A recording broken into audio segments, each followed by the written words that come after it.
বন্ধুরা, সবাই কেমন আছো? আশা করি সবাই তোমরা ভালো আছো, আর আমিও বেশ ভালো আছি তোমাদের দোয়ায়। তো বন্ধুরা, আজকে আমি তোমাদের সাথে নতুন একটা গল্প শেয়ার করতে চলেছি, যে গল্পটা একদম আনকমন, ইউনিক, তোমাদের জন্য খুবই হেল্পফুল এবং বিনোদনমূলক হবে।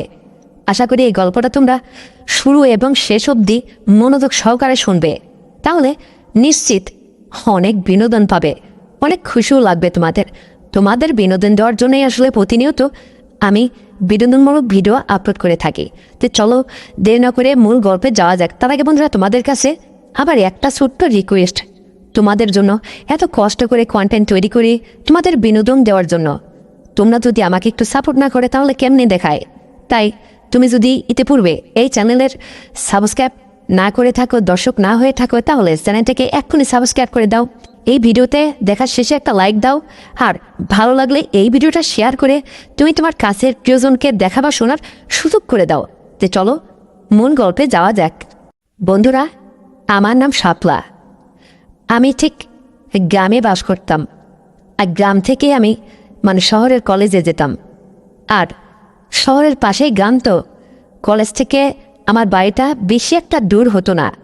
আর আমি একটু স্বাস্থ্যবান, একটু মোটাসোটা ছিলাম, তো অভিজ্ঞ ডাক্তারের পরামর্শ অনুযায়ী আমাকে প্রচুর হাঁটাহাঁটি করার নির্দেশ দিয়েছিল। আমি ঠিক তাই করতাম। কখনো কলেজ থেকে ফেরার পথে বা বাড়ি থেকে কলেজে যাওয়ার পথে কোনো রিক্সা, ভ্যান, অটো, বাইকে কোথাও উঠতাম না। প্রতিনিয়ত হেঁটে যেতাম আর হেঁটে আসতাম। কিন্তু বন্ধুরা, হঠাৎ একদিন কলেজ থেকে ফেরার পথে কালবৈশাখী কালো মেঘ আকাশে, মনে হচ্ছে জোরো হাওয়া বইবে। অলরেডি কলেজ থেকে আমার বাড়ি আসতে খুব বেশি হলে 15 থেকে 20 মিনিট সময় লাগে হেঁটে আসতে। আমি পায়ে হেঁটেই প্রতিনিয়ত আসতাম। আর গ্রামের মেঠো পথে যখন আসতাম, এপাশে ওপাশে দু করলে বাড়িঘর ছিল, কোনো চিন্তা করতাম না। কিন্তু সেদিন সেই মেঘের কবলে পড়ে প্রচণ্ড আবহাওয়া, প্রচণ্ড ঘনতর বাতাস এবং আকাশে কালো মেঘ দেখতে দেখতে ঝমঝম করে বৃষ্টি নেমে পড়ল। আমি আধো ভিজা অবস্থায় কলেজ থেকে ফেরার পথে কোথায় উঠব, কোন বাড়িতে আশ্রয় নেব দিশেহারা, দিক না পেয়ে সামনে দেখি আম গাছের ডালা, একটা ধুম করে বড় ডালা ভেঙে পড়লো সামনে। আমার আবার আগে পরে থেকেই মেঘ দেখলে খুব ভয় লাগতো। তো গাছের ডালা যখন সামনে ভেঙে পড়লো, তখন আরও কেমন যেন আমি চমকে গেছি। চিন্তা করলাম যে কোনো বাড়িতে আমাকে আশ্রয় নিতে হবে। ভারী বৃষ্টি হচ্ছে, পাশাপাশি আকাশে বিদ্যুৎ চমকাচ্ছে। এই অবস্থায় আমি দিশে বেশি না পেয়ে হাতের নাগালে বাম পাশে একটাই অনলে বাড়ি, ভাঙা বেড়া, ঘর দূর কেমন যেন, তবু সেখানেই উঠে পড়লাম। উঠে পড়ে দেখি বারান্দায় একটা মুরব্বী মানুষ বসে আছে। বয়স কত জোর হলে 50-52 হবে, এরকম একটা মুরব্বী মানুষ একলা একলা বসে আছে। আমাকে বাড়ির মধ্যে ঢুকতে দেখে বলল, কে গো তুমি? ভিজতেছ কেন? তাড়াতাড়ি এসো, এদিকে এসো। আমি তাড়াহুড়ো করে যা কলেজের নথিপত্র ব্যাগটা নিয়ে বারান্দায় উঠে পড়লাম। প্রায় অর্ধেকটা ভিজেই গেছি বলতে গেলে।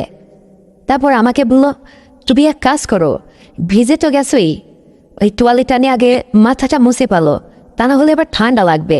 হঠাৎ বৃষ্টিতে ভিজছ তো, দেখে তো মনে হচ্ছে না তুমি সাধারণ ঘরের মেয়ে, মনে হচ্ছে কোনো ধনী পরিবারের একজন। আমি বললাম, না দাদু, আসলে ধনী পরিবার বলতে হ্যাঁ, আমি একটা ভদ্র ফ্যামিলির মেয়ে, তবে এই যে হঠাৎ করে আপনার বাড়ির পাশেই মেঘ চাপি ধরল, কী করব? দিশে বিশে না পেয়ে আপনার বাড়িতে উঠে পড়ছি। বৃষ্টিটা চলে গেলেই আমি চলে যাব। তখন উনি বলল, তুমি আমাকে দাদু বলে ডাকলে? ঠিক আছে, তাহলে আমিও তোমাকে নাতনি মনে করে কথা বলছি। শোনো নাতনি, বাড়িতে কিন্তু লোকজন কেউ নেই, আমার একটা মাত্র ছেলে বৌমাকে নিয়ে শ্বশুর বাড়িতে বেড়াইতে গেছে। অনেকদিন হলো তারা যায় না। আর আমরা গরিব মানুষ, দেখো না, বাড়িতে একটি ছাড়া দুটো ঘরও নেই। তাছাড়া ঘর দূর কেমন বেড়া ঘোরা, ছোনের বেড়া, ভাঙাচুরো। আর তুমি এই বাড়িতে আশ্রয় নিলে, আশেপাশে তো আরও কত ভালো ভালো বাড়ি ছিল। আমি বললাম, দাদু, আসলে ভেবেছিলাম যে আর কয়েকটা পাত হেঁটে গেলে বাড়ি পেয়ে যাব, কিন্তু বৃষ্টিটা খুব জোরে সোরে নেমে পড়ল, তাই আপনার বাড়িটাই হাতের নাগালে ছিল, তাই উঠে পড়লাম। আমি কি কোনো সমস্যা করেছি? দাদু বলল, না না, সমস্যা কনে হবে, তবে তুমি যে আসছো ভালো করছো, এক কাজ করো, কলেজ থেকে ফিরছো, দুপুর কি নাস্তা খেয়েছো? আমি বললাম না, আজকে দুপুরে কলেজের টিফিনটা খাওয়া হয়নি। তাছাড়া একটু সকাল সকালে আজকে কলেজ থেকে ফিরছি। মেঘটা দেখে ভাবলাম যে খুব দ্রুতই আমি বাড়িতে পৌঁছে যাব, কিন্তু মোটাসোটা মানুষ তো, আমি প্রতিনিয়ত হেঁটে যাই, হেঁটে আসি কলেজ থেকে। এটা আমি কোনো গাড়িতে উঠানামা করিনি, কিন্তু আজকে যে বৃষ্টির কবলে পড়ে গেছি তো, এই জন্য আর কি। বৃষ্টিটা একটু কমলেই আমি চলে যাব দাদু, ততক্ষণ একটু আশ্রয় নিলাম, এখানে একটু বসি। দাদু বলল আচ্ছা ঠিক আছে। দাদু আস্তে আস্তে কথায় কথায় বাবার পরিচয় জানতে চালো, আমার বাড়িটা কোথায়, আমার বাবা কি করেন, ফ্যামিলিতে কে কে আছে। যাক, এক কথায় দু কথায় এরকম পরিচয় হতে হতে আমি দাদুকে বললাম, দাদু তুমি তোমার কথা বলো, দাদিমা কই? তখন দাদু বলল, দেয়ার পাগলি, তোমার দাদিমা বেঁচে থাকলে তো এতক্ষণে তোমার সামনে আসতোই, হয়তো বেঁচেই নেই। উনি সেই বেশ অনেক বছর আগে মারা গেছে। আমার একটা ছেলে, আমার কোনো মেয়েও নেই। ছেলেটার কাছেই আমি আসি। এখন আমার কোনো কর্ম, কোনো কিছু নেই, ধাপবল কমে গেছে তো। ছেলেটা নিজেই হাড় ভাঙা পরিশ্রম করে যা ইনকাম করে, আমি এই যে এই রুমটাতে থাকি, আর ছেলে আর পুত্রবধূ এদের পাশের এই রুমটাতে থাকে। আর ওই যে দেখছো বাইরে একটা ঢাকসালা বান্না আছে, ওর নিচে বসে বৌমা রান্না বান্না করে। আর তার দোতলা ঘর উঠাবো, টাকা পয়সা ছেলে ঠিকঠাক গুছিয়ে সেরে উঠতে পারছে না। আমাদের গরিবের সংসারের হালুকিকত আর শুনে কি করবা? তোমাদের কাছে এটা হাস্যকর হবে, আমরা নেহাত গরিব মানুষ, বুঝতে পেরেছ? তখন আমি বললাম, এমন করে বলবেন না, গরিব মানুষ কি মানুষ না?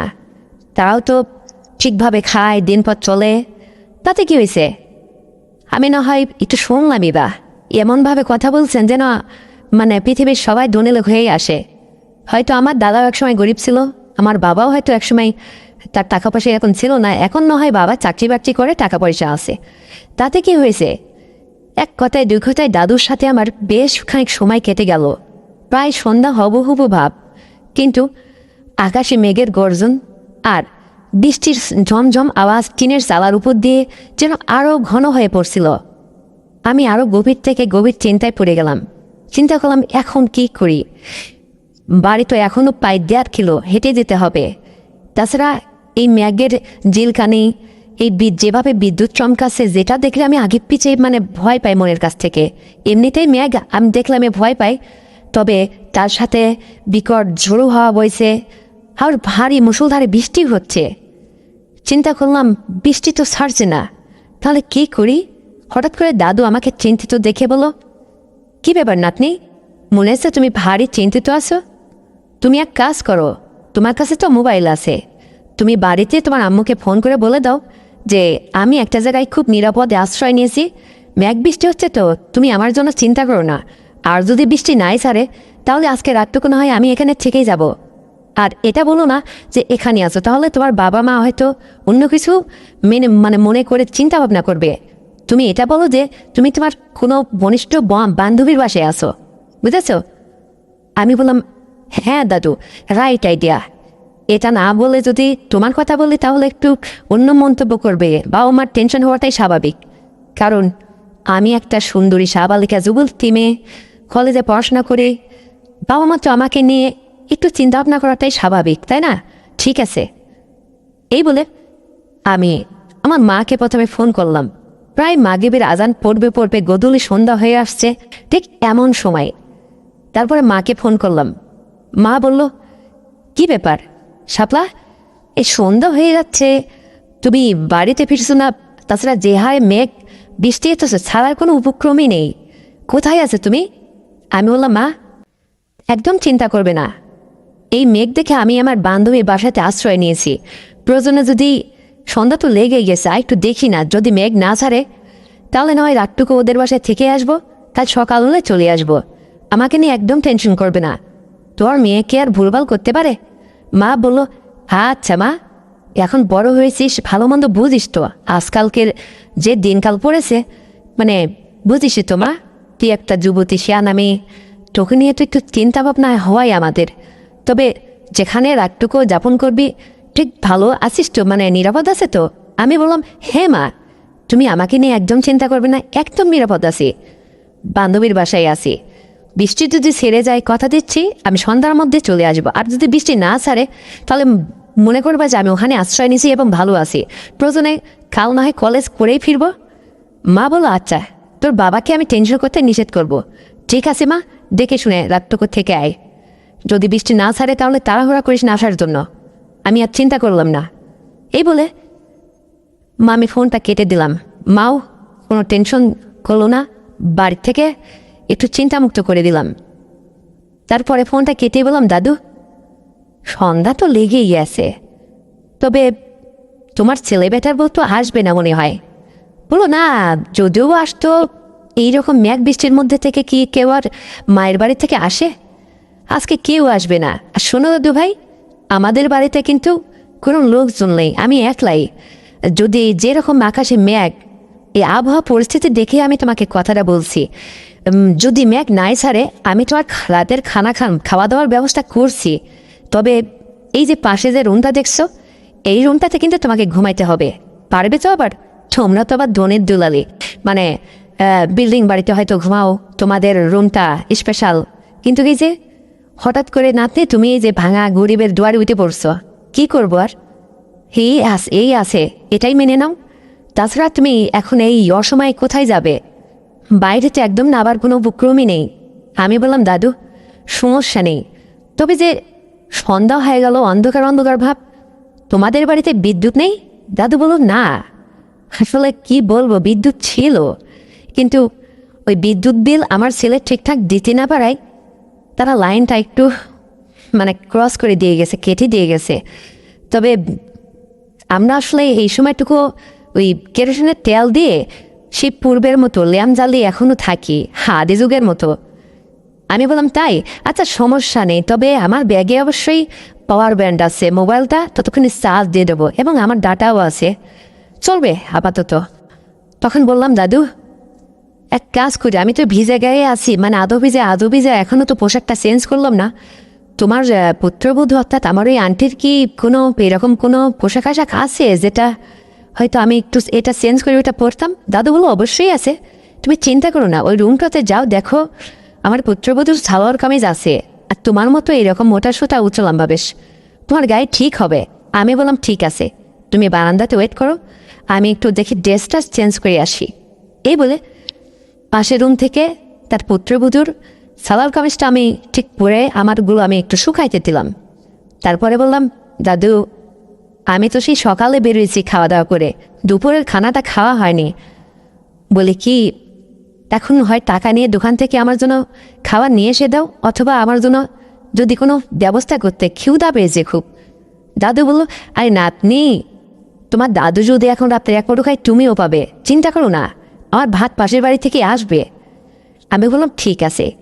কিছু সময় বাদে দাদু আলাদা প্লেটে করে বেশ একটা ডিম পোস্ট করে নিয়ে এসে, মানে একটু তরকারি মরকারি সাধারণ পরিবেশ যা হয় আর কি, আমার জন্য ভাত আনলো 1 প্লেট। ওতেই আমার বেশি হয়ে গেছিলো।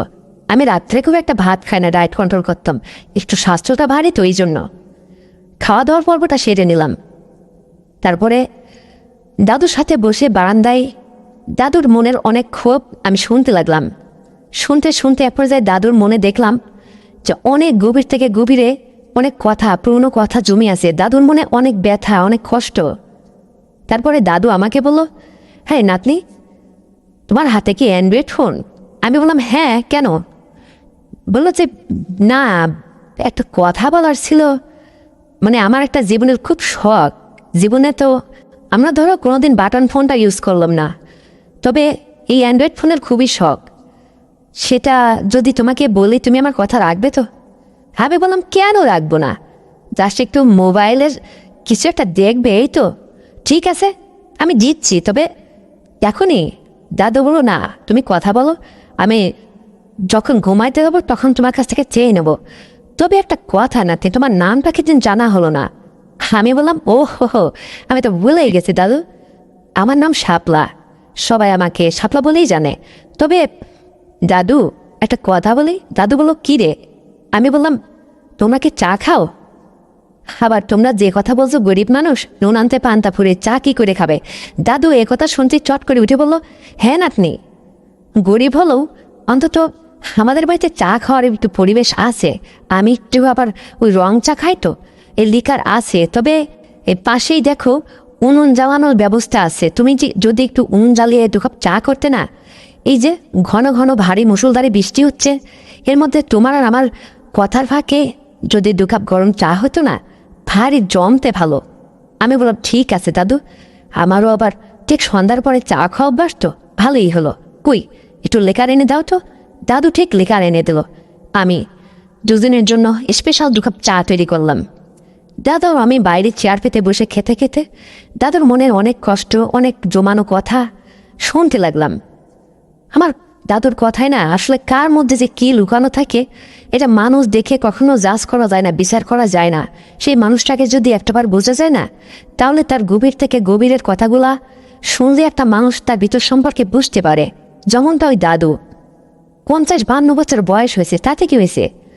তার মনের লুকানো কষ্টগুলা শুনে না আমি ভীষণ কষ্টে পড়ে গেলাম, দারুণ চিন্তায় পড়ে গেলাম। দাদু যে সমস্ত কথা আমাকে বলতে লাগলো, আসলে কথাগুলো ভারী ভারী কথা, খুব আধ্যাত্মিক কথা। অদ্ভুত মনে হচ্ছিল সময়টাকে। ভালোই হলো, আমরা তো সব সময় মানে যাদের মাথায় তেল বেশি, যারা ভালোভাবে ভালো স্টাইল নিয়ে চলতে পারে, তাদের সাথেই জাস্ট উঠা বসা চলাফেরা করি। কিন্তু একটা মানে অরিজিনাল দারিদ্র, তাদের পাশে কি কখনো বসেছি? না। আজকে যেহেতু সুযোগ হয়েছে দাদুর পাশে বসে গরিবের জীবনের মনের মধ্যে কত ইচ্ছে অপূরণ থাকে সেটা আজকে জানতে পেরে বেশ ভালো একটা অনুভূতি আমি ফিল করছিলাম। তারপরে এইভাবে কথা বলতে বলতে প্রায় রাত 10টা বেজে গেছে। আমি বললাম দাদু ঘুমাবে না? দাদু বলল হ্যাঁ ঘুমাবো, কিন্তু রাত যে যতই গভীর হচ্ছে বৃষ্টি যেন আরো বেশি ঘন হয়ে পড়তে লাগলে, তো সারার কোনো উপক্রমই নেই। তবে আবার আকাশে যেভাবে বিদ্যুৎ চমকাচ্ছে, তুমি একা থাকতে পারবে তো? তোমার কোনো ভয় পিছে লাগবে না তো? আমি বললাম দাদু একটু লাগলে আর কি করার, তবে তোমাদের দেখছি কোনো দরজাও নেই। এই যে সোনের করের মানে কর বানানো, মানে 1 পাল্লার কর, সেটা আবার দড়ি দিয়ে বাঁধতে হয়, সেই তো দরজা। তবে এটাও কিন্তু আনকমন দাদু, যা জীবনে কখনো আমার জন্মের পর আমি দেখিনি। মা চাষিদের মুখে শুনেছি আদিবাসীদের বাস, তোমাদের বাড়ি এসে তার চাক্ষুষ দেখতে পাচ্ছি।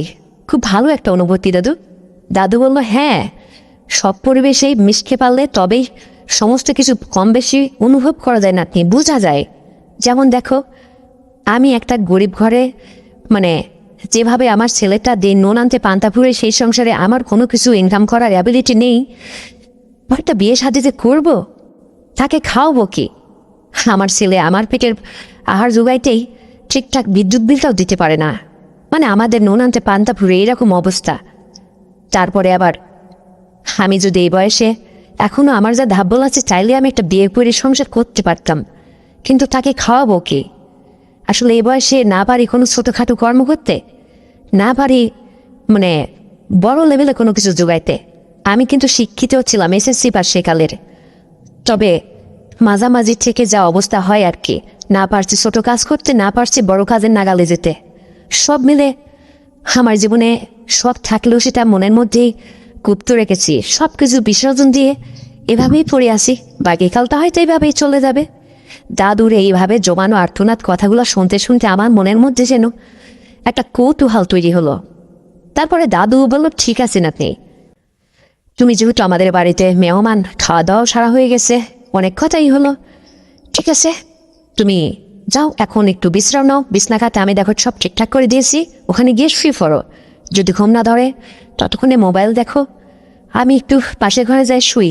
ঘুম অবশ্যই আসবে না, তবে রাতের ভরে যদি তোমার কোনো কিছু প্রয়োজন হয় বা একা উঠতে মনের কাছে ভয় লাগে, তবে আমাকে একটু ডাক দিয়ে, সমস্যা নেই। আমি বললাম ঠিক আছে দাদু, বলছো এটাই হয়েছে, প্রয়োজন বলে ডাক দিব, চিন্তা করো না, তুমি যাও শুয়ে পড়ো। দাদু শুয়ে পড়ল, কিন্তু কিছু সময় বাদে দাদু হঠাৎ করে আমাকে বলল শাপলা, একটা কথা বলতে তোমাকে ভুলেই গেছি আমি। আমি বললাম দাদু কি কথা? দাদু যখন বলল তুমি কি মোবাইল দেখছো, তোমার কি নেট আছে? আমি বললাম যে হ্যাঁ আছে দাদু, কেন? আর তখন তুমি কি যেন একটা বলতে এসেছি, যে বললে না তো, দাদু তখন বলল, শাবলা, ওই যে কথাটা আমি আসলে বলতে চাইছি, আজকাল নাকি মোবাইলে কিছু একটা দেখা যায় গো। আমি শুধু শুনি, কিন্তু কখনো দেখার মতো সৌভাগ্য বা এরকম কোনো মানুষজন আমার সামনে আসে না। বুঝো তো, আমাদের বয়স হয়েছে, এ কথাটা যাকে তাকে বলাও যায় না। তুমি যেহেতু আমার নাতনি পরিচয় দিছো, তাই তোমার কাছে ঠাট্টর ছলে হোক আর যেটা হোক, কথাটা আমি একটু বলতে চাই, যদি একটাবারের জন্য আমার ইচ্ছাটা পূরণ করতে। আমি বললাম, তাই ঠিক আছে দাদু, বলো কি করব, কি ইচ্ছা পূরণ করব, তুমি বলো, আমি সেটাই করছি। তারপরে তখন দাদু বলল, হায় নাতনি, বলবো আর কি, মানে আজকাল মোবাইলে নাকি বই ওইসব কিছু দেখা যায়, আমি আসলে জীবনে শুনেইছি, তবে কোনোদিন আমার এই ইচ্ছেটা পূরণ হয়নি। আমি দাদুর কথাটা ঠিক বুঝতে পারলাম, যেহেতু আমি সবই বুঝি, আমি তার ছোট নই, বড় হয়ে গেছি, সাবালিকা হয়ে উঠছি। দাদুর মনের ভাষা আমি ঠিকই বুঝে উঠতে পারছি, কারণ দাদু সেটা যেহেতু আমার কাছে প্রকাশ করে বলতে পারছে না, সেখানে একটু বুঝে নিতে হবে। আমি বললাম, ও তাই, ঠিক আছে দাদু। তো আমি তখন সার্চ করে জাস্ট ব্রহ্মবাজার থেকে ওটা বের করে একটু প্লে করে দিলাম, আর বললাম, দাদু এখানে নয়, এইটা তুমি হালকা আস্তে সাউন্ড দিয়ে তুমি তোমার রুমে গিয়ে দেখবে, দেখার পরে যদি ভালো লাগে তখন বলো, আরটা যদি চাও আরটা দেবো, তবে অন্তত তোমার একটা ইচ্ছে তো পূরণ করো। এই ডিজিটাল জামানায় কত কিছু বেড়েছে, কিন্তু তোমরা সেই আগের জামানায় রয়ে গেলে। দাদু বলল, হ্যাঁ আমি ওখানে যাব না, তবে তুমি ওইটা আগে কমপ্লিট করে বাইর করে প্লে করে দাও, আমি জাস্ট শুধু মোবাইলটা হাত থেকে নিয়ে আসছি। আমি প্লে করে দিলাম, দাদু এসে নিজে ওখানে তার রুমে গিয়ে দেখতে লাগলো। দেখি সে বালিশের সামনে মোবাইলটা এভাবে আড়া করে রাখলো, হালকা সাউন্ড দিয়ে একটু মনোযোগ সহকারে এমনভাবে চোখটা ওই স্ক্রিনে রাখছে, মনে হচ্ছে জীবনে সে কখনো এইভাবে দেখে থাকেনি, যেন নতুন আধ্যাত্মিক কিছু সে দেখছে। তারপরে অনেক সময় ধরে সে দেখছে, আমি চুপচাপ শুয়েছিলাম। আমি ভাবলাম, দাদু কোনো কথাবার্তা বলছে না। আমি দাদুকে 10 মিনিটের পরে আবার দুটো ডাকও দিয়েছিলাম, দাদু আমার কোনো ডাকে সাড়া দেয় না। মানে দাদু না ওই ভিডিও দেখতে খুব মগ্ন হয়ে গেছে, জীবনে বুঝি প্রথম। কিন্তু দাদু হঠাৎ করে আমার কাছে মোবাইলটা নিয়ে এসে বলল, নাতনি ওই এক কাজ করো, তুমি একটু মোটা সোটা দেখে যাও তো, এরকম হালকা পাতলা ভাল লাগে না।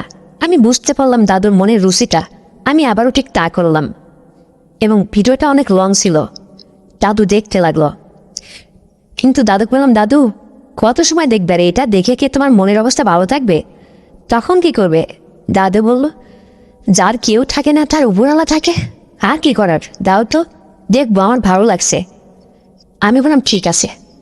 একটা মনের ইচ্ছা, একটা মানুষের কত কিছু শখ, সামান্য এটার উপরে, ঠিক আছে।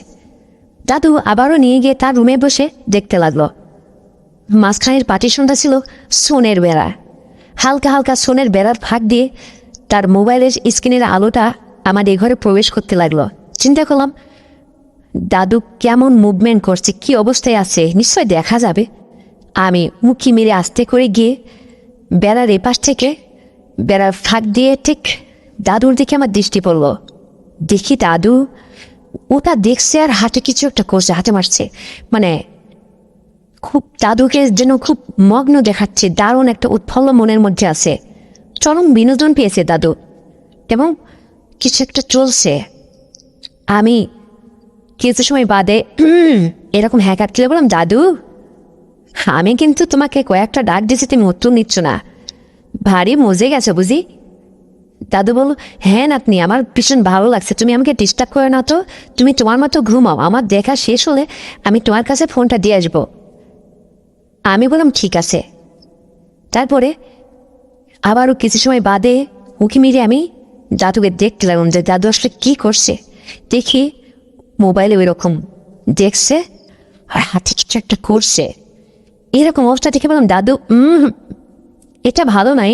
দাদু বললো, আরে শাপলা, এই মাঝে মধ্যে তুমি এই সমস্ত কি, তুমি কি আমাকে দেখতে পাচ্ছ? আমি বললাম, দাদু একটা কথা বলি। বলো, বলো নাতনি, একটা কেন, তুমি 5টা বলো। আমি বললাম, ওরুম থেকে তুমি যা করছো সেটা কিন্তু আমি দেখে ফেলেছি, এতে কিন্তু শরীর খারাপ করবে, নিজের ভালো কে বোঝে নাই, এগুলো করতে নেই। দাদু বললো, যা, তার মানে তুমি সব দেখে ফেলছো? নাতনি, তুমি দেখছো কেন? আমি নেই, আলাদা রুমে আছি। আমি বললাম, দাদু তোমার অনুভূতিটা একটু দেখতে চালাম, কিন্তু তুমি তাই বলে হাতে না না এটা করছো কেন? আর ওটা তো বেশ ভালোই বানিয়েছো। দাদু হেসে বলছে, হ্যাঁ রে, তবে যে আমার জীবন সঙ্গিনী একটা দরকার থাকা সত্ত্বেও উপায় নেই, যে গরিবের সংসারের যে হাল, কোথায় পাবো বল? মনের কষ্ট মনেই, তাই দুধের সাথে আর ঘোলে মেটে রে নাতনি বল। মনে যে একটা বড় কষ্ট রয়ে গেছে এই জীবনে বুঝি, আর তো দাদির স্বাদ আর আমার মধ্যে আর পূরণ হবে না রে কোনোদিন, কি করব? আমি বললাম, তাই? দাদুর ওই অবস্থা দেখে আমার তো আর ডর সইছিল না, নিজের মনের মধ্যে কেমন যেন একটা লাগলো, খুব কষ্ট হলো তার এই মনের অবস্থাটা দেখে। তাছাড়া দাদু যেভাবে তার ওটা, কি দারুণ। আমার একটা বয়ফ্রেন্ড ছিল, তার সাথে মাঝে মধ্যে আমি একটু সময় দিতাম, তার বন্ধুদের বাড়িতে নিয়ে যায় এক এক বেলা আমার সাথে সময় কাটতো। কিন্তু সে তো একটা ইয়াং ছেলে, কিন্তু দাদুর সমস্ত কিছু দেখে আমার বন্ধুকেও ছাড়িয়ে গেছে, এত উন্নত সব কিছু। ওই যে কথাই বলে না যে পুরন চালে ভাতে বাড়ে, সে ওটা দেখে আমার দারুণ লোভ হলো। আমি তখন নিজেকে আর করতে না পেরে বললাম, দাদু একটা কথা বলি, তুমি যেভাবে আক্ষেপ করে কথাগুলো আমাকে শোনাচ্ছ, তাই আমি তোমাকে একটা উপকার করতে চাই, যদি তুমি কাউকে জীবনে না বলো।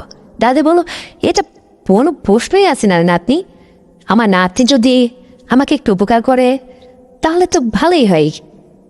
আমি বললাম, দাদু তুমি কার রুমে আসো তো? দাদু বলো, না আমি ও রুমে যাতে পারবো না, ওটা আমার বৌমার রুম, তুমি পারলে আমার রুমে আসো। তখন আমি কোনো দিশিমিশি না পেয়ে দাদুর রুমে নিজেই উঠে গেলাম। বললাম, দাদু তুমি কেমন ঘেমে গেছো, তাছাড়া বাইরে যেভাবে মুষলধারে বৃষ্টি হচ্ছে, টিনের সালারে বৃষ্টির ঝমঝম আওয়াজ আমি জীবনে প্রথম অনুভব করছি। আমার দারুণ লাগছে এই মুহূর্তটা। দাদু একটা কথা বলি, তুমি আমার কাছ থেকে মোবাইলটা চাইছো, আমি দিছি, যেটা দেখতে চাইছো আমি তোমার মনের ভাষা বুঝছি এবং সেটা দেখতেও দিছি, তাই বলে তোর মনের মধ্যে যেভাবে জল্পনা কল্পনায় আর তুমি যে হাতে করছিও, এটা ভালো নয়। অবশ্যই করছো কেন? এটা কি কাজে লাগাতে হবে না? আর একটা কথা বলে দাদু, আমি তোমাকে যদি একটা উপকার করি, তোমার যত জল্পনা কল্পনা, যত মনের বাসনা ইচ্ছে, আজকে আমার মতো একটা সুন্দরী নাতনি তোমাকে যদি সেটা কিছুটা হলো সাহায্য করে, তাহলে তোমার তো আর কোনো আপত্তি নেই। দাদু বলো, না তা কি করে থাকে, তবে দেখো সেটা তোমার মানবিক বিচার থেকে যদি তুমি আমার এই অনাথ ব্যক্তিকে যদি তুমি একটু সহযোগিতা করতে পারো, সেটা বুঝি ভালোই তো হয়। আমি বললাম, হ্যাঁ, তবে ঝড় বৃষ্টি হচ্ছে, ভালো লাগছে না, অন্ধকার তো, তবে ঠিক আছে পাশে বসি। দাদু বলল, হ্যাঁ। আমি বললাম, দেখি দাদু তুমি কি দেখছো? দাদু বলল, ওই যে তুমি যেটা প্লে করে দিচ্ছ ওটাই তো। আমি তো এসব কিছু বুঝি না রে বাবা, তবে ভালো লাগছে জানো। আমি বললাম, দাদু সেই তোমার বিয়ের কালে তুমি আমার দাদিকে বিয়ে করেছিলে, দাদু কি একটু হুষ্টু পুষ্টু মোটাসোটা ছিল, তোমার কি এরকম একটু মোটাসোটা মানুষ পছন্দ? দাদু হেসে বলল, হ্যাঁ, আমার রুচিতে আসলে চিকনে যায় না, একটু মোটাসোটা মানুষের সাথে সংসার করতে একটু ভালো লাগে, গায়ে ভরা মানুষ, বুঝেছ? আমি বললাম, ও তাই, বাহ, তোমার রুচিটা তো ভালোই, আমিও কিন্তু কম না দাদু। দাদু এ কথা শুনে বলল, তো থাকলে কি হবে, আমার তো আরও দেখে লাভ নেই নাতনি, তোমরা ধনী ঘরের মেয়ে, কি করে আর বলে মনের কষ্ট মনেই চাপা রাখছি। কেউ কি আর এ বিষয়ে আমাকে কোনোদিন সহযোগিতা করবে মনে হয় বলে না? আমি বললাম, না, সেটা এখনই আমি তোমাকে একটু সাহায্য করছি, কিছু টিপস দিচ্ছি, সেইগুলা সারাটা জীবন তোমার খুব হেল্পফুল হবে, মনে রাখবে। একথা বলে আবেগ বসে দাদুকে আমি বুকে জড়িয়ে ধরে বলছি, দাদু তোমার মনে এত কষ্ট? দাদু বলল, আরে এ কি করলি যে নাতনি, তুই আমাকে শুয়ে দিলি? আমি যে কতটা দিন এরকম মনে পড়ে না রে। আমি মোবাইলে আলোটা দাদুর মুখের দিকে ধরতেই দেখি দাদুর দু চোখ বেয়ে ঘুরে ঘুরে চোখের জল ছেড়ে দিছে, জল পড়ছে। আমি বললাম, দাদু কোন আদিক্ষেতায় তোমার চোখ দিয়ে জল পড়ছে, কষ্ট পাচ্ছ তুমি? আমি কি তোমার এমন কোনো কিছু করছি যেটাতে তুমি কষ্ট পাইছো? দাদু বলল, না রে নাতনি, কষ্ট পাইনি, আমার ঠিক মনে পড়ে না, তোর দাদি যখন বেঁচে ছিল ঠিক আজকে তুই আমাকে আবেগপূর্ণ যেভাবে ধরলি, এরকম তোর দাদি আমাকে শেষ কবে ধরেছিল। এরপরে আর কোনোদিন এভাবে আমার কপালে মেলেনি। আর এই জন্য যত আমার মনে কষ্ট, তাই হয়তো আবেগপূর্ণ হয়ে এরকমটা হয়েছে। তবে আমি বললাম, দাদু বুঝেছি, চোখের জল মুছে ফেল।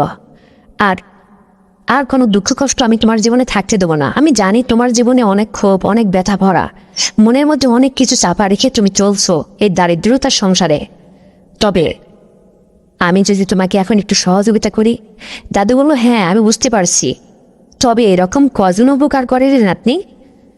জানি না তুই কিভাবে এইভাবে আমার বাড়িতে আসলি, তা না হলে আমি যেটা মনে হচ্ছে স্বপ্ন দেখছি, আসলে কি স্বপ্ন না বাস্তব আমি জানি না। আমি তখন দাদুকে বললাম, ওইসব হেয়ালি কথা ছাড়ো, আর মোবাইল ওসব দেখা বাদ দাও তো।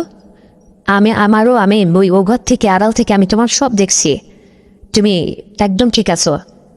এই কথা বলে দাদুকে বললাম, লজ্জা করার দরকার নেই, নিজের যা কিছু দরকার সেটা তোমার সামনে দাঁড়িয়ে আছে, চাক্ষুষ দেখতে পাচ্ছ না? তুমি না ছেলে মানুষ, এত ভিটু কেন তুমি? এ কথা বলতেই অন্ধকার রুমটাতে বাইরে থেকে মাঝে মাঝে আকাশে বিদ্যুৎ চমকাচ্ছে, হালকা আলো এসে দরজা দিয়ে গায়ে পড়ছিল। আর তখনই আমিও দাদুকে দেখতে পাচ্ছিলাম। আমি মোবাইল স্ক্রিন থাকা আলোটা অফ করে দিলাম। দাদু তখন তার কেরামতি শুরু করলো। দাদুর মনে যে এত রোমান্টিকতা, এত সুন্দর তার মন, আর এত তার ধৈর্য, তার চারিদিক দিক দিয়ে বলবো সেটা চাইলেই আমাকে কিন্তু আগের থেকেই 1 লাখটা যুবতী মেয়ে পেয়ে কোনো কিছু বলে বসতো, অন্য যদি ব্যক্তি হতো। কিন্তু দাদু একদমই না, তাই নিজেই এগিয়ে গেলাম।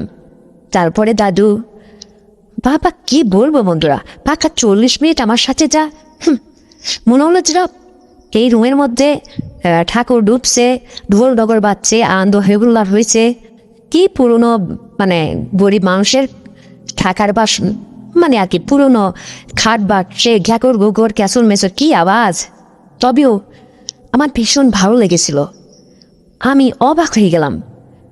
দাদু 50-52 বছর বয়সে একটা ব্যক্তি, তার মনের মধ্যে এত সরলতা, এত হাসি খুশি, তার ভিতরে জমে থাকা এত কষ্ট, তবুও দাদু এত সুন্দরতা, সব কিছু উন্নত। বাহ, আমার প্রাণটা ভরে গেল। আমিও যেন মানে চোখ কান বন্ধ করে অনুভূতি লাভ করলাম। বেশ ভালো এই সময়টা গেল, তার কথাবার্তা যেন এটাই আমার। তবে আমার মনে হচ্ছিল কি যেন বন্ধুরা, যে আমি যদি আজকে একটা যুবক ছেলেকে বিয়ে করি, তবু এই দাদুর মতো এরকম রসিকতা পাবো না।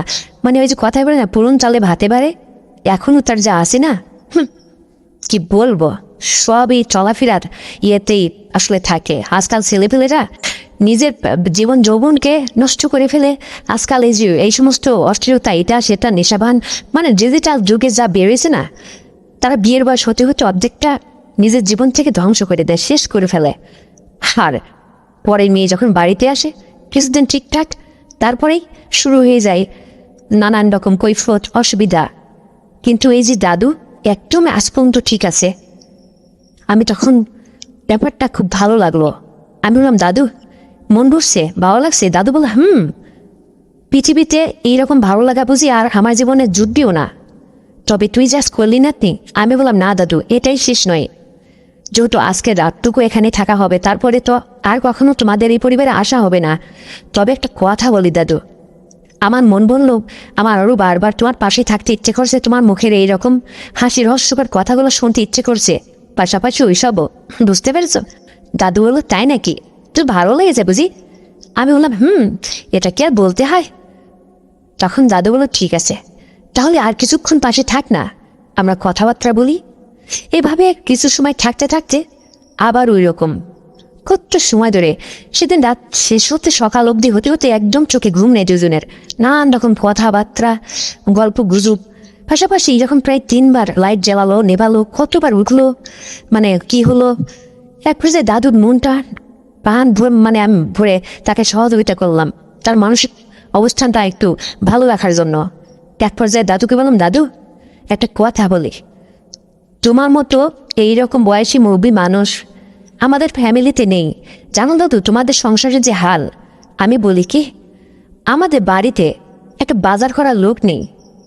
আমার বাবা, তার একটা ছোট ছেলেও নেই যে হয়তো তাকে দিয়ে বাজার সদাই করাবে।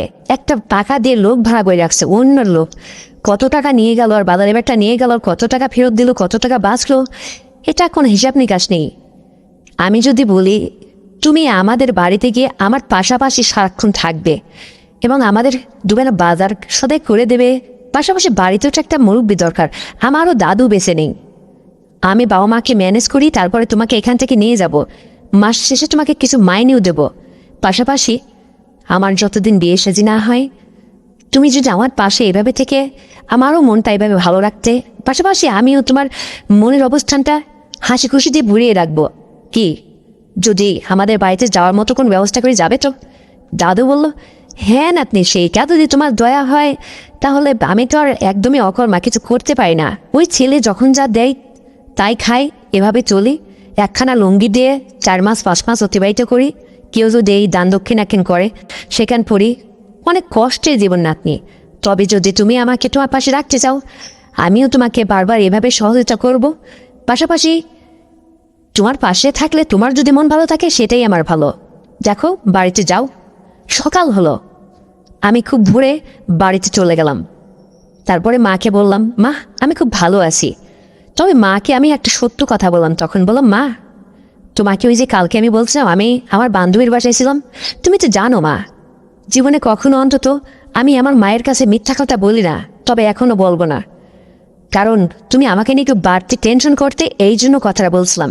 আসলে সত্যটা কি জানো মা, একটা মুরব্বী মানুষ, আমি মানে গভীর ওই ম্যাগের জেলকানি আর ওই গভীর ভারী বৃষ্টির সময় মানে দিশেহারা না হয়ে বা হাতে নাগালে যে বাড়িটা, ওই বাড়িতে উঠে পড়ছিলাম, কিন্তু ওই বাড়িতে অনলি একটা মুরব্বী ব্যক্তি ছিল, আর সেই ব্যক্তিটার আন্ডারে আমি সারাটা রাখছিলাম। উনি এত ভালো মানুষ না, ওনার সাথে গল্প করতে করতেই মানে অর্ধেকটা রাত পেরিয়ে গেছে, আর তাছাড়া খাওয়া দাওয়া করেছি, খুব ভালো কাটিয়েছি মা।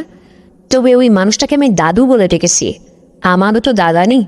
ওনারা এত নিহাত গরিব মানুষ মা, বিদ্যুৎ বিল ঠিকমতো জমা দিতে না পারে, ওনাদের বাড়ি থেকে মানে আলোর ব্যবস্থাও নাই। কিন্তু ওই ব্যক্তিটাকে যদি ওই যে আমাদের যে করিম চাচাকে মাসের শেষে একটা টাকা দাও বাজার সদাই করার জন্য, সেই চাকরিটা যদি ওনাকে দিতাম, মানে আমার খুব বিশ্বাসটা খুব ভালো হয়ে গেছে। ওনাকে যদি আমাদের বাড়িতে রাখি আর করিম চাচাকে বিদায় করে দিই, তোমার কোনো আপত্তি আছে? মা বললে, একদমই না, লোকটা আসলে যদি ভালো হয় তো ভালো, একটা গরিব মানুষ 2 টাকা করে খাবে, আমরা তো আর এমনি এমনিতে কাউকে দিয়ে কাজ করে না।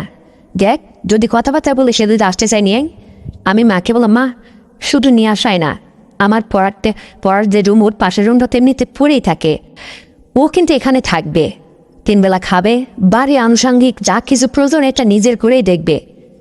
আমিও তাকে দাদু বলে ডেকেছি, ও আমাকে নাতির স্বীকৃতি দিয়েছে।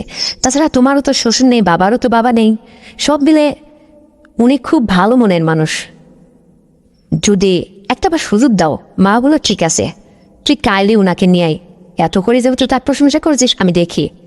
আমি আবারও পরের দিন কলেজ থেকে ফেরার পরে দাদুর বাসায় গেলাম, দেখলাম দাদু একলাই আছে। আমি বললাম, দাদু তুমি আমার সাথে এখনই আমাদের বাড়িতে যাবে, প্রয়োজনে দেখা করে চলে আসবে, এই তো সামনে একটু পথ হাইটে গেলেই আমাদের বাড়ি। দাদু বলল, ঠিক আছে চলো। দাদুকে নিয়ে আসলাম, মায়ের সাথে কথাবার্তা বলে ফাইনাল করলাম। তারপরে আমার মা দাদুকে বলল যে, ঠিক আছে, আমার মেয়ে যেহেতু আপনাকে দাদু বলে ডাকছে, আপনি আমার বাবার মতোই, তবে বিশ্বাস এবং সত্যতার সাথে আমাদের বাড়িতে থাকবেন, আপনার কোনো সমস্যা হবে না, আপনার সুবিধা অসুবিধা সব আমরা দেখব। তাছাড়া আমাদের বাড়িতে একটা মুরব্বী মানুষ দরকার, যদি সততার সাথে আপনি থাকতে পারেন তবে আপনার কোনো কিছুর অসুবিধা হবে না আশা করি। আর ওই পাশের রুমটা, ওই যে আপনার নাতনি যাকে আপনি একটা রাত আশ্রয় দিয়েছিলেন, আপনার ওই নাতনি ওই রুমটা আপনার জন্য ঠিক করেছে, দেখেন বিছনাপত্র ঠিক করে ফেলছি, আপনি কাপড় চুপড় নিয়ে এসে ওখানে উঠে পড়বেন, সেটা কবে আসবেন এখন আপনি ঠিক করুন। দাদু তখন বলল, তাহলে আমার ছেলে আর পুত্রবধূ বাড়িতে আসলেই তাদের বাড়িটা বুঝিয়ে দিয়ে আমি চলে আসব। ঠিক 2 দিন বাদে দাদু তার নিজের ব্যবহার কাপড় চুপড় নিয়ে আমাদের বাড়িতে উঠে পড়ল। বাবার সাথে পরিচয় করাই দিলাম। ঠিকঠাক দাদু ঠিকঠাক মতো আমাদের বাড়িতে নিয়মিত কাঁচা বাজার, বাড়ির আনুষঙ্গিক কাজকর্ম, ফুল গাছে একটু সময় মতো পানি দেওয়া, আর আমার সাথে মাঝে মাঝে একটু গল্প গুজব রসিকতা করতো, বেশ ভালো সময় দিত। পাশাপাশি মাঝে মধ্যেই আমি দাদুর রুমে উঠে গিয়ে গভীর রাত্রে সেই ঝড়ের রাতের কথা যখন মনে হয় না, ওটাকে আমি ভুলতে পারি না। দাদু আর আমি বেশ জমিয়ে চলতেছিলাম, তাতে দাদুরও মনটা ভালো থাকতো, আবার আমিও। এভাবে একটা বছর চলতে চলতে দাদুকে ছাড়া আমি কিছুই বুঝতাম না। এক পর্যায়ে আমার বিয়ে ঠিক হলো। তখন আমার দাদুর মন খারাপ। দাদু হঠাৎ করে দেখে একদিন যখন আমার বিয়েটা পাক্কা হয়ে গেল, দাদু মাথায় হাত দিয়ে চুপ করে বসে রুমের মধ্যে কান্নাকাটি করছে। আমি এটা দেখতে পেরে বললাম, দাদু আমার বিয়ে হচ্ছে, তোমার খুশি হওয়ার কথা, এখানে কান্নার কি হলো? মেয়ে হয়ে জন্মেছি, তবে শ্বশুরবাড়িতে আমাকে যেতে হবে না? দাদু বলল, হ্যাঁ রে যাবি, কিন্তু আমি তো না করছি না। তবে তোর বিয়ে হয়ে যাবে সেটা তো ভালো কথা। মনে হচ্ছে আমি যেন আমার কত মূল্যবান একটা কিছু হারিয়ে ফেলছি। কেন তোকে এতটা ভালোবাসলাম, নাতির মতো করে মনের কোণে জায়গা দিয়েছি তো। আমি জীবনে কোনো অভাব অভিযোগ কিচ্ছু বুঝতে পারতাম না। পৃথিবীটা যেন আমার কাছে মনে হচ্ছিল একদম উৎফুল্ল, আমি যেন সব ফিরে পেয়েছি আবার। কিন্তু আজ আবার মনে হচ্ছে যেন আমার সব কিছু খালি হয়ে যাচ্ছে। আমি বললাম, চুপ থাকো দাদু, দেখা যাক তো। তবে যদি একটা কথা মাথায় রেখো, তুমি যা বলছো আমি বুঝতে পেরেছি, তবে যদি ইচ্ছা থাকে না, তুমি এই বাড়িতে থাকবে। আমি যখনই আসব তোমাকে আগের মতো করেই দেখব, বুঝেছ? দাদু বললো, তাই যেন হয় রে, তা না হলে যে আমি একদমই কেমন যেন হয়ে যাব। আমি বললাম, ঠিক আছে। যা হোক, হঠাৎ করে ধুমধাম করে আমার বাবা আমাকে বিয়ে দিয়ে দিল। আমি স্বামীর সংসার করতে লাগলাম। আমার স্বামী ইঞ্জিনিয়ার, একটা প্রাইভেট কোম্পানিতে জব করতো, ভালো একটা স্যালারি পেত। কিন্তু আমার শ্বশুরের অবস্থা আগে পরের থেকে বেশ বিলাসবহুল। তারা জমিদার বাড়ির মতো এরকম একটা অবস্থা, কোনো অভাব অভিযোগ ছিল না। কিন্তু আমার বাবা মা স্ট্যাটাস দেখে আমাকে বিয়ে দিল বটে। বিয়ের 3টা মাস পেয়ে যেতেই দেখি আমার স্বামী আমার মন মতো ঠিক হয়নি। মানে একটা মেয়ে তার দাম্পত্য জীবনে স্বামীর কাছে শুধু ভাত মাছ পোশাক আশাক এগুলো হলেই কি হয়ে যায়? অবশ্যই না। পাশাপাশি একটু সুখ আহ্লাদের জন্য মেয়েদেরও তো স্বামীর কাছে পার্সোনাল কিছু চাওয়া পাওয়া থাকে। কিন্তু আমার স্বামী সে বেলায় একদমই কেমন যেন, এটা আসলে কি করে বলবো, বুঝি না, আমার মন মতো হয়নি, কিছুতেই হতো না। এটা কয়দিন দেখবো, কয়দিন সহ্য করবো? এক এক করতে করতে গভীর থেকে গভীরভাবে স্বামীর ব্যাকগ্রাউন্ডের খোঁজ নিতে গিয়ে দেখি আমার স্বামী প্রতিনিয়ত দুষ্টু বন্ধুদের সাথে রাত্রে বসে আড্ডা মারে, নেশাভান এটা সেটা নানান কাজের সাথে জড়িত। বড়লোকা ছেলেদের আর কি ব্যাকগ্রাউন্ড যেরকম থাকে, ঠিক আমার স্বামীর বেলাও তাই। তাকে বহুত চেষ্টা করেছি উপর থেকে ফিরিয়ে আনার জন্য, সম্ভব হয়নি। আমারও কোনো সময় ইচ্ছেটা পুরোপুরি পূরণ হতো না। সব মিলে এত কিছু সহ্য করে আর থাকতে না পেরে বাবা মাকে ব্যাপারটা জানালাম। একের পর এক, দিনের পর দিন বাবা মা শুধু আমাকে ধৈর্যের কথাই বলতো। যখন আমি ধৈর্য হারা হয়ে গেলাম, বাবা মাকে একদিন হঠাৎ করে বলেই ফেললাম যে, মা আজকের মধ্যে আমি তোমাদের বাড়িতে চলে আসতেছি। পৃথিবীর কেউ আর আমাকে এখানে আটকে রাখতে পারবে না, অসম্ভব। তোমরা কি চাও না তোমার মেয়ে তার স্বামীর ঘরে সুখে থাক? মা ব্যাপারটা বুঝতে পেরেছিল, বলো ঠিক আছে, কি আর করা, আয়। আমরা যা হোক আমি চলে আসলাম। আমার স্বামী সন্ধ্যার দিকে আমার ও বাড়ি থেকে চলে আসার কথা শুনে মানে আমার মাকে ফোন করে বললো, আপনার মেয়ে যেহেতু গেছে, আপনার মেয়ে যেন আমাদের বাড়িতে আসে না। আমার মা বলল, ঠিক আছে, ভালো বন্ধু না জানিয়ে তুমি যেহেতু এভাবেই বলছো, তাহলে আমার মেয়ে যেটা বলছে সেটাই সঠিক। ঠিক আছে বাবা, তোমার বাড়িতে আর আমার মেয়ে যাবে না, তুমি পরিষ্কার করে দাও। যা হোক, আমার আর আমার বিয়ের স্বামীর মধ্যে একটা সাপচুপ পরিষ্কার একটা ব্যাপার হয়ে গেল। তখন আমি আবারও কলেজে ভর্তি হয়ে পড়াশোনা চালিয়ে যেতে লাগলাম। বিয়ে আসে, এমন জায়গা থেকে বিয়ে আসে, মানে কি বলবো, হয়তো তার বউ চলে গেছে, অথবা তার ইতিপূর্বে 2-3টা সন্তান বাড়িতে আসে, অথবা ব্যবসা করে অনেক ধনী মানুষ, কিন্তু তার ব্যাকগ্রাউন্ড খোঁজ নিতে যায় দেখি সে জুয়ারি বা নেশা টেশায়, নানান ব্যাকগ্রাউন্ড খারাপ। এই সমস্ত দেখে আমি মত দিনে রাজি হইনি। বরং হিসাব নিকাশ করে দেখতে গেলে মনে হয় আমার এই দাদুই ভালো, একদম পৃথিবীর সেরা মানুষ। সেই জায়গায় যখন এইভাবে 2টা বছর অতিবাহিত হয়ে গেল, দাদু আর আমি ঠিক পূর্বের মতোই চলতে লাগলাম। দাদুকে পেয়ে আমি জীবনে সব কিছু ভুলে গেছি। আমার মনের পরিপূর্ণ ইচ্ছা দাদুই পূরণ করত। পাশাপাশি দাদুর জীবনটাও ভালোই ইফলতের সাথে চললো এবং মাসে যে কটা টাকা মাইনে পেত দাদু এবং দাদুর ওই ছেলের ফ্যামিলিতে বেশ ভালোভাবে চলতো, সেখানে কোনো অভিযোগ ছিল না। এক পর্যায়ে যখন ভালো কোনো ছেলে আমাকে বিয়ের প্রস্তাব রেখে আমাকে বিয়ের জন্য আসে না, তখন আমি দেখলাম যে আমার এই যৌবনকালটা আমি কি বৃথা কালে কাটিয়ে দেবো শুধু শুধু এইভাবে? হতে পারে না। তাই যদি হয় অর্ধবয়সী মানুষকে বিয়ে করবে, তাহলে আমার দাদু কি দোষ করলো? হঠাৎ করে একদিন বড় বিতৃষ্ণার চোটে দাদুকে বললাম, দাদু আজকাল আমায় এই বিয়ে করে 2-3 মাস সংসার করেছি জন্য যে সমস্ত অর্ধবয়সী মানুষের সাথে বিয়ে আসছে তার চেয়ে তুমি অনেক ভালো, আমি যদি তোমাকে একটা কথা বলি আমার কথা রাখবে? দাদু বললো, হ্যাঁ নাতি, তোর জন্য আমি সব করতে পারি, বল কি কথা। আমি বললাম, আমাকে তুমি সারাটা জীবনের জন্য তোমার বউ করে নেবে? তাহলে তো বলো, এ কি করে সম্ভব বে? তোর বাবা মা এটা কি মনে করবে? এটা আমানতের খেয়ানত হবে না?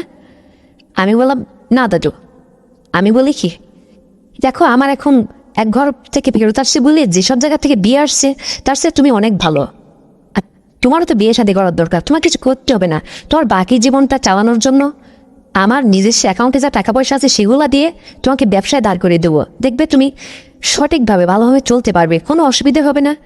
কি রাজি আছো? দাদু বললো, তা যদি সুযোগ দাও তাহলে আমার আপত্তি নেই, তবে সেটা কি করে সম্ভব?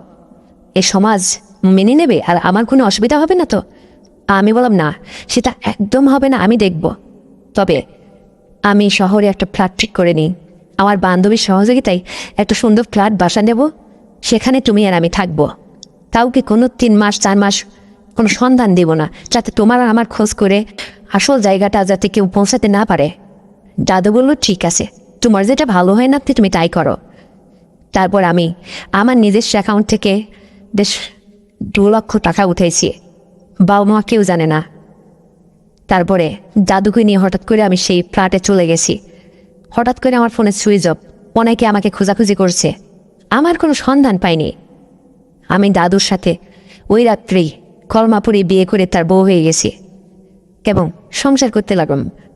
2টা বছর একটানা ওখানে গুপ্ত থেকে সংসার করে একটা যখন আমার ছেলে হয়েছে, ছেলেটা যখন একটু হাঁপালু ফাপালু হয়েছে, তখন আমি আমার বাবাকে ফোন করে ডাইরেক্ট বলছি, বাবা তোমার মেয়ে শাপলা আজকে এই কাজ করে এতটা দিন হিডেন ছিল, ফোনটা সুইচ অফ করে রেখেছি, তোমাদের পরিচয় দিইনি। আমার যখন বিয়ে এই সেরকম ফ্যামিলি থেকে আসতে লাগলো, তার সেই দাদুটা আমার ভালো ছিল, আমার চেনা জানা বিশ্বাস তো, আমি একে নিয়ে সুখে আছি, আর তোমার মেয়ে বড় একটা আদরের মেয়ে যাকে নিয়ে সুখে থাক, সেটা কি তুমি চাও না? বাবা আমার কথা শুনে হতবাক হয়ে গেছে, বলো, শাপলা মারে কি বলবো, তুই আমার মেয়ে মানুষ, আমার মেয়ের একটা খারাপ কিছু হোক সেটা আমি চাই না, যেহেতু ভালো মন্দ নিজে বসিস, আর 2টা বছর অতিবাহিত হয়েই গেছে, সেখান থেকে তার ফেরত আনার কিছু নেই। তুই কি বুঝতে পারছিস, যাকে নিয়ে তুই সংসার জীবনে পা রাখছিস, একটা সন্তানও বলছিস হয়েছে, একে নিয়ে কি তোর সারাটা জীবন সুখে যাবে? আমি বলছিলাম, হ্যাঁ বাবা, আমি পৃথিবীর একটা মহা সুখী মেয়ে, আমার স্বামীকে নিয়ে আমার কোনো অভিযোগ নেই, তোমার ওই ইঞ্জিনিয়ার পছন্দের জামাইয়ের চেয়ে অন্তত 100 গুণ আমি ভালো আছি, এবং আমার জামাই আজকে, আমার স্বামী আজকে এই শহরে একটা প্রতিষ্ঠিত ব্যবসায়িক, সে কাপড়ের ব্যবসা ছোট্ট হকার থেকে আজকে সে পাইকারি মহাজন হয়ে গেছে।